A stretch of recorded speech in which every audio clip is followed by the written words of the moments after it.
자, 레버리지 관련된 부분에서 오늘 얘기 나눠야 될 핵심은 그거는 이거예요. 이런 거를 한번 잘 생각해 보세요. 이런 경사면을 구슬이 내려온다라고 생각을 해보세요. 구슬이. 이 경사면을 쪼르르 타고 내려온다라고 할 때 요거를 뭐라고 하냐면 등속 운동이라고 하죠. 요런 게 있다고 그러고 똑같은 길이를 내려오는데 요렇게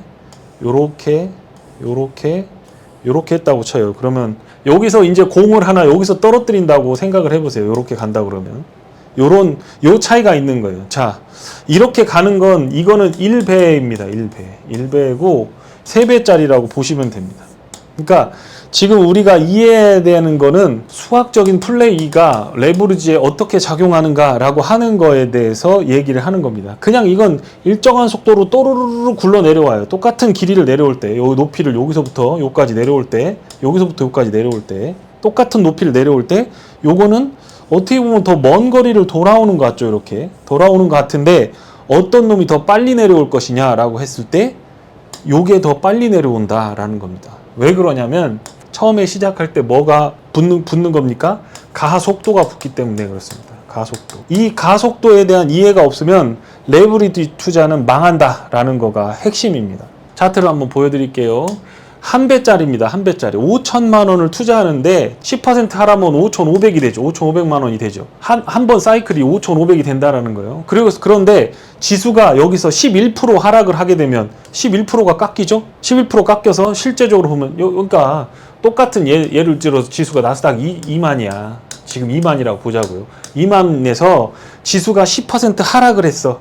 10% 하락하면 1배짜리니까 5천만 원을 투자하면 10%가 붙으니까 5,500이 될 거 아닙니까? 그쵸? 근데 이 5,500이 지수가 다시 11%를 상승해서 2만 턴이 가면 이 5,500만 원이었던 게 어떻게? 줄어들죠. 몇 퍼센트 줄어들어요? 11% 줄어들잖아요. 그러니까 2만 선에서 2만 선이라고 한 지수가 내려갔다가 일정 18,000을 갔겠지. 10%니까 18,000을 갔다가 다시 2만으로 왔어. 그렇게 했을 때 5천만 원을 투자한 금액은 어떻게 된다? 4,889만 원이 돼버려요. 98% 정도가 돼버린다라는 겁니다. 2배, 3배가 아니라고 하더라도 그 왜 차이가 날까요? 왜? 여기서 똑같이 5천만 원을 투자해서 인버스로 박아놨으면 이게 올라가면서 11%를 까이겠지. 그렇죠? 그럴 거 아니에요. 그러니까 올라가고 내려가고 할 때 그 비율이 달라지죠. 여긴 10%, 여긴 11%. 10% 내려가면 11% 올라가야 본전이 되려. 같은 지수대에 투자를 한다고 하더라도 2배, 3배가 아니고 1배짜리를 투자하더라도 이렇게 퍼센티지가 달라진다라는 겁니다. 그러면 그게 2사이클 되면 이게 다시 지수가 이렇게 상승을 하면 4,889만 원이 될 거 아니에요. 그러면 다시 10%를 내려간다고 보면 얘는 처음에 하락했을 때는 5,500이었는데 플러스가 났죠. 5천만 원 투자한 게 5,500 됐는데 두 번째 한번 내려갔다 올라갔다 다시 10% 내려가니까 5,378만 원이 된 거예요. 그러는데 이놈이 다시 지수가 11% 올라가서 다시 2만 선. 2만 갔다 18,000 갔다 2만 갔다 18,000 갔다 다시 2만 갔다 이렇게 하면 4,780만 원이 돼버리는 거예요. 이게 뭐냐? 아까 말했던 이 가속도 운동과 관련이 있다라고 하는 거를 기억해 두시면 됩니다. 그리고 세 사이클 돌았다. 그러니까 다시 올라갈 거 아니에요? 금액이? 그러니까 한 번, 두 번, 세 번째 하락을 할 때 똑같이 10%를 하락하지만 2만 선에서 다 18,000까지 10% 지수는 그대로 유지되지만 내가 투자한 5천만 원이라는 돈은 여기서 볼 때는 5%밖에 수익이 안 나. 여기서는 10% 수익이 났는데 그러니까 한 번, 두 번, 세 번 거치면서 자연적으로 줄어들어서 버리는 거죠. 그러니까 고점과 고점을 이어보자고 이렇게. 그럼 고점이 어떻게 돼요? 5,500만, 5,300만, 5,200만, 5,100만 이렇게 줄어들죠. 그러면 저점을 또 그려볼게요. 저점도 보면 4,800만, 4,700만 이렇게 줄어들죠. 그러니까 지수가 일정 레벨에서 왔다 갔다 할 경우에는 이게 이런 채널을 통해서 고점과 저점이 낮아져 버린다라는 거예요. 2배, 3배가 아니더라도 지수 투자를 하는 건 왜 이런 일이 발생하느냐라는 거죠. 이렇게 된다는 거예요. 자, 1배짜리로 하면 5,500, 5,738 이렇게 해서 쭉 요거 노란색하고 파란 요 녹색 선이 이렇게 움직이죠. 요게 1배짜리입니다. 그런데 3배짜리는 어떻게? 요겁니다. 요거. 요렇게 낮아집니다.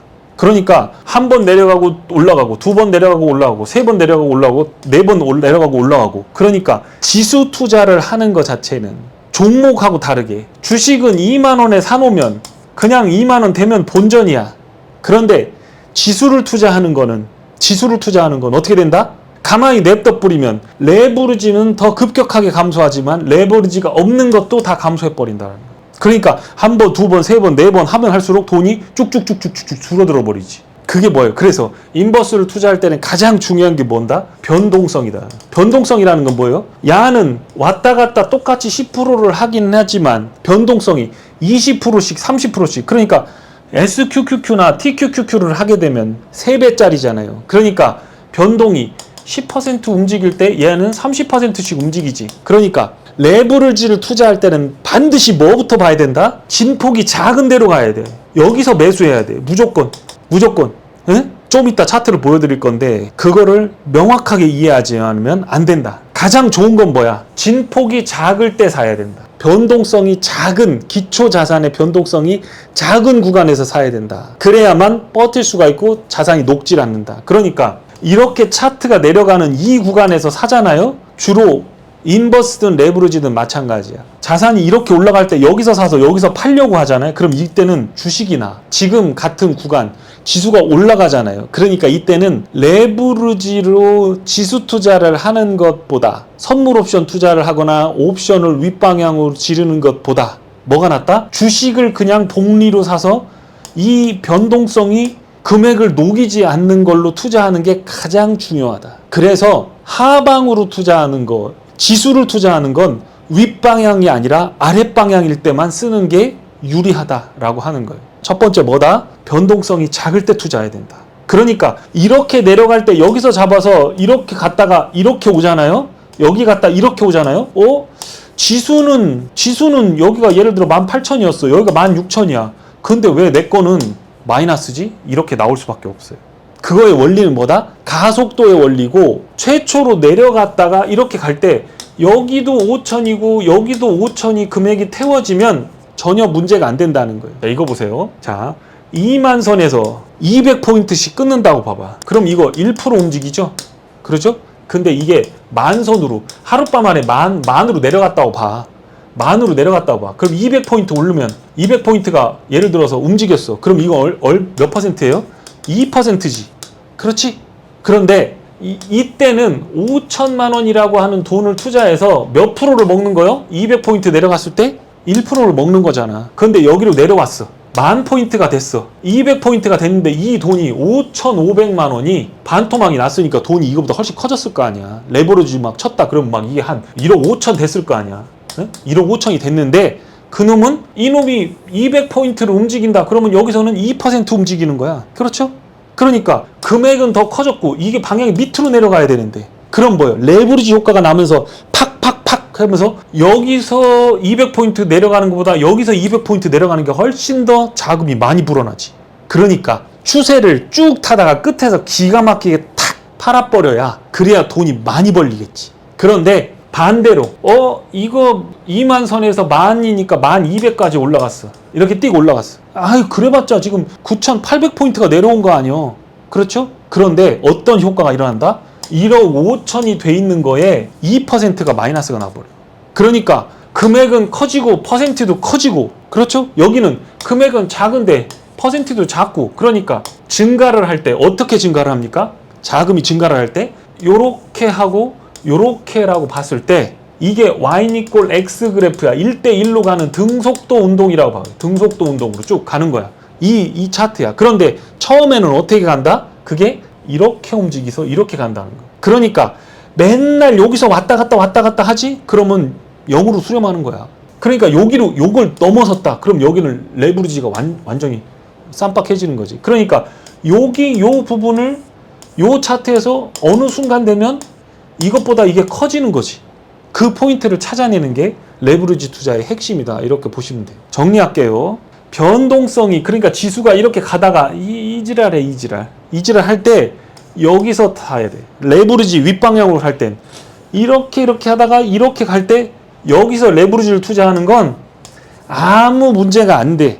변동성이 적어야 돼. 응? 적어야 돼. 지금처럼 막 하루에 막 15% 갔다 12%막 이렇게 가잖아요. 그럼 그건 3배짜리가 아니어도 1배짜리로도 죽는 거야. 왜냐?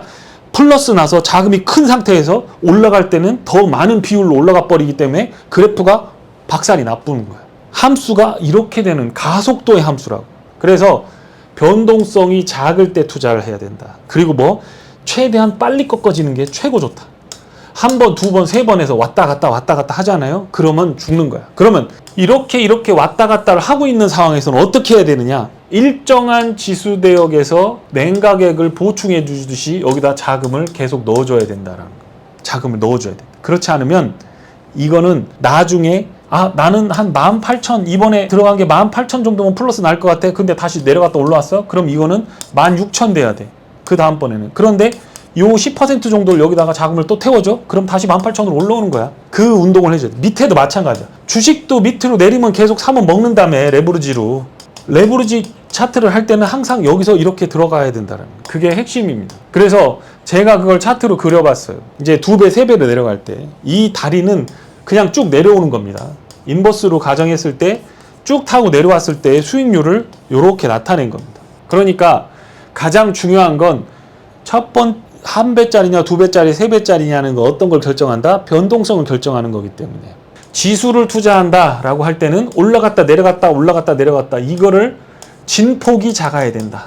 작아야 되고 횟수가 적어야 된다. TMF, 국채금리 막 왔다 갔다 하잖아요. 근데 지수보다는 덜 왔다 갔다 하지. 속스L 이런 거보다는 덜 왔다 갔다 하지. 그러니까 이 지표가 조그맣게 잔잔바리로 움직일 때가 가장 좋은 타이밍이야. 그때가 언제예요? 여러분 생각해 보시면 알겠지만 지수가 이렇게 올라가다가 요러지. 요때가 가장 투자하기 좋은 때고 반대로 지수가 내려가지 급락을 했어. 나중에 여러분들이 인버스 투자하고 나면 나중에 레버리지 투자할 때 마찬가지야. 보통 사람들은 여기서 사서 여기서 먹으려고 해.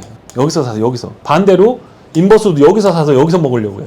근데 남는 게 없어. 왜냐? 지수가 그냥 스트레이트로 쭉 빠지진 않거든.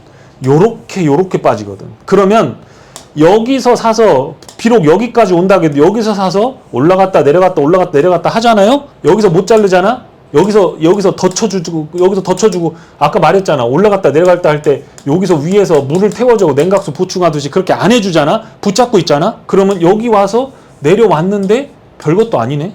내가 여기까지 거 먹으려고? 이렇게 되는 거야. 수학적으로 그럴 수밖에 없다라는 거야. 왜냐? 여기서 시작한 금액이 여기선 커지고 손실 나는 거는 플러스 폭이 엄청나게 커진 후로 들어가고 이득이 붙는 거는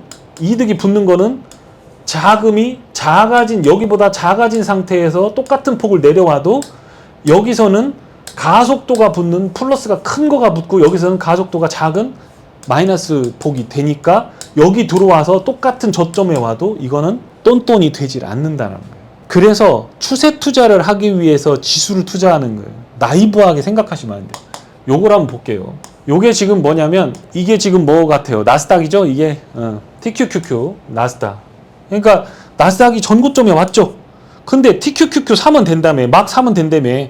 사더라도 여기서 TQQQ 물리라고 무조건 지수는 우상향 한다며. TQQQ 산 금액이 여기잖아. 근데 TQQQ가 플러스 났어요? 여기 갈색이 이건데 속스엘로 보면 더 간단해. 속스가 지금 여기 와 있잖아요. 그러면 속스는 우상향 하니까 이게 이렇게 더 간다며. 지금 그렇잖아요. 근데 하얀색 보세요. 전고점 돌파를 못했어요. 그 고점에 여기 왔는데. 그렇죠? 빠지는 건 이렇게 빠져버리잖아. 인버스가 문제고 TMF가 문제가 아니에요. 그거는 왜? 곱하기 3배니까 뭐가? 변동성이 크다라는 거를 선택을 한 거기 때문에 그렇다. 그런데 그 투자를 왜 하느냐? 여기서 보면 이 구간에서 사야 된다라는 거예요. 그거 말고는 답이 없어. 얘도 속스도 여 구간에 사야 돼. 이거를 여기서 사고 윗방향 봤다? 그럼 마이너스야. 인버스하고 TMF하고 뭔 차이가 있죠? 중요한 건 뭐요? 여기가 바닥권이다 혹은 고점권이다 라고 하는 기준이 있어야 돼요. 그 기준을 갖고 행동할 수 있느냐 없느냐가 중요해요. 그래서 국채라고 하는 거는 엄청나게 큰 시장에서 그런 기준을 제공하기 때문에 좋은 거다. 첫 번째. 두 번째로 국채는 변동성이 지금은 엄청 큰 거지. 근데 이런 변동성은 히스토리컬리하게 봤을 때 상위 95%에 드는 거예요. 그러니까 틀릴 확률이 2%밖에 안 된다는 거예요. 변동성이 잦아들어야 돼. 변동성이 잦아드는 거에 투자를 해야 된다고 그랬죠? 그러면 지금은 변동성이 잦아들 확률이 95%고 더 커질 확률이 2%라는 거예요. 확률 투자하는 게 맞죠. 인버스도 마찬가지야. 막 간다. 뚜껑 열리고 갈 수 있지. 22,000, 24,000 갈 수 있지. 그런데 뭐만 안 되면 된다? 변동폭만 요렇게 가면 된다는 거예요. 요렇게. 그러면 사부작 물을 태워가면서 녹는 거를 하다 보면 이게 이렇게 점프를 하는 순간 순식간에 팍 들어간다. 왜? 이 구간에서는 인버스가 이렇게 하고 있거든. 이렇게. 그런데 이게 들리는 순간 이렇게 되니까 이 레인지에서 잡아야 되는 거예요. 무슨 말씀인지 아시겠죠? 레버리지든 방향성 투자든 뭐다? 첫 번째, 기준점을 가지고 투자를 할 수 있어야 된다. 그러니까 뒤로 물러섰을 때 여기가 내가 어느 정도 버틸 수 있는 그런 믿을 수 있는 구석이 있는 걸로 투자를 해야 된다. 두 번째, 최대한 꺾어지기 바로 직전에 지금이 정말 꺾어질 때인가? 라는 판단을 하는 게 중요해요. 그런데 뭐다? 그런 사람들이 하는 잘못된 판단은 뭐예요? 여기서 찍으면 되지 라고 생각하면서 보통 이런 데서 찍을 거 아니야 이렇게. 아니 그렇잖아요. 사람 마음이 여기서 이런 데서 찍을 거 아니야 이렇게 빠지니까. 그런데 여기서 이거 올라가 뿌면 여기가 뿌면 여기서 반토막 나버려. 죽는 거야. 그러니 차라리 그냥 이런 자리에서 이거 너무 오르지 않았어? 라고 이 레인지에서 잡는 사람이 훨씬 낫다라는 거예요. 그러니까 정확한 포인트를 맞추려고 하는 것 자체가 어불성설이에요. 아니라고. 그러니까 뭘 보는 거예요? 경제지표를 보는 거예요. 경제지표 보면서 야 이거 어떻게 될까? 지금 넌펌 페이롤 어떻게 될까? 리딩 이코노미 인덱스가 어떻게 될까? 지금 어느 정도의 위치에 와 있나? SPX의 뭐 브레스니스가 어떻게 되고 이거 어떻게 되고 이런 것들을 막 보는 거야. 그런데 그게 잘 안 맞는다고 해가지고 야 차트 무너지면 여기서 하지. 여기서 사서 이렇게 됐다 여기 오잖아요. 그럼 이거 보세요. 여기서 사서 여기 왔잖아. 그런데 얘가 본전 됐어요? 마이너스야. 그냥 안 된다니까. 어디서 사야 된다? 저점에서 사야 된다. 저점에서. 무조건 저점에서 사야 된다. 저점에서 특징이 뭐다? 변동성이 줄어든다. 그렇게 세 가지를 기억하시면 됩니다. 지수를 투자하는 거는 이런 상승 곡선을 그리느냐. 이게 기울기가 이렇게 올라가다 이렇게 감소를 하는 기울기. 내려가는 것도 마찬가지지. 내려갈 때도 이렇게지. 기울기가 이렇게 내려가다가 이렇게 되지. 그러니까 단순하게 봐서 2만에서 만선 가면 50%니까 곱하기 3배 하면 1.5배밖에 안 나오네? 이런 계산이 나오는 애들이 이거를 등속도 운동과 가속도 운동을 모르는, 수학적으로는 고등학교 과정, 중학교 과정을 모르는 애들이 구슬을 굴렸을 때 이것과의 차이를 모르는 애들이 하는 소리예요. 2만선에서 만선으로 가는데 그게 한 번에 내려와 뿌냐, 두 번, 세 번 하다 내려와 뿌냐, 이 변동성이 이렇게 하다가 내려오느냐, 이렇게 하다 내려오느냐에 따라 달라지는 것 뿐이야. 그거는 운때와 관련이 있어. 전문가도 알 수 없는 거고. 리세션이 와서 간다. 리세션은 이런 기울기란 말이야. 근데 크래시가 오면 이렇게 가. 그러니까 제가 그랬죠. 이 크래시보다 리세션이 훨씬 인버스한테는 좋다. 왜? 변동이 작은 구간을 동반하면서 오랜 기간 모을 수 있고 그 다음에 아주 오랜 기간 10%씩 3번 떨어지는 것보다 1%씩 30번 떨어지는 게 훨씬 낫다라는 거예요. 200포인트씩 나눠가지고 계속해서 30번 떨어지는 게 나아. 그런데 이게 지수가 내려가기만 하느냐, 올라갔다 내려갔다 이러면서 까진단 말이에요. 그럼 이걸 대응을 해주지 않으면 안 된다라는 거예요. 자, 그래서 마지막으로 제가 얘기하는 게 뭡니까? 우리는 인버스만 가갖고 네이키드를 하는 게 아니다, 이게. 왜? 이렇게 빠졌다가 다시 반등해. 그럼 여기서 주식 사야지. 그래야 여기 올라오면 인버스 또 쳐줄 거 아니야, 이렇게 할 때. 복합적으로 2개, 3개를 같이 연결해서 자산을 사야 되는 거예요. 그렇지 않으면 우리가 선물 옵션 트레이딩을 하거나 레버리지 투자에서 한탕을 보겠다라는 게 아니에요. 그러니까 이게 뭐다? 결국에는 보험을 드는 거고 연금을 드는 거랑 똑같다라고 했죠. 연금은 어떻게? 일정 시점이 지난 후에 돈을 개시를 한다라는 거죠. 보험은 나도 미처 몰랐는데 갑자기 이런 일이 일어나. 이럴 때 하는 거죠. 그렇죠? 근데 교통사고 났는데 큰일 났다. 보험료를 타야 돼. 근데 별게 아니야. 그러면 가만 올리겠지. 지금 같은 상황. 그런 거죠. 그러면 이거는 인슈어런스를 깨고 여기서 다시 들어야지. 예를 들면 그러면 이런 거는 일정한 조건에 충족되기 전 나이가 65세 이상의 뭐가 됐을 때 그때 뚜껑을 열어봤더니 이렇더라. 리세션이 왔는데 어떨 때는 70% 금리를 까주고 어떨 때는 90% 금리를 까줘. 그런데 98%까지 까줘. 제로 금리까지 내려. 그런데 국채 금리가 어떨 때는 0.5%까지 빠지는데 어떨 때는 2.5%까지밖에 안 빠져. 그러니까 이때는 이거가 되고 이때는 이거가 되고 그거는 뚜껑을 까봐야 되는 거예요. 모른다. 그러니까 투자가 되는 거다. 이렇게 생각을 하시면 됩니다.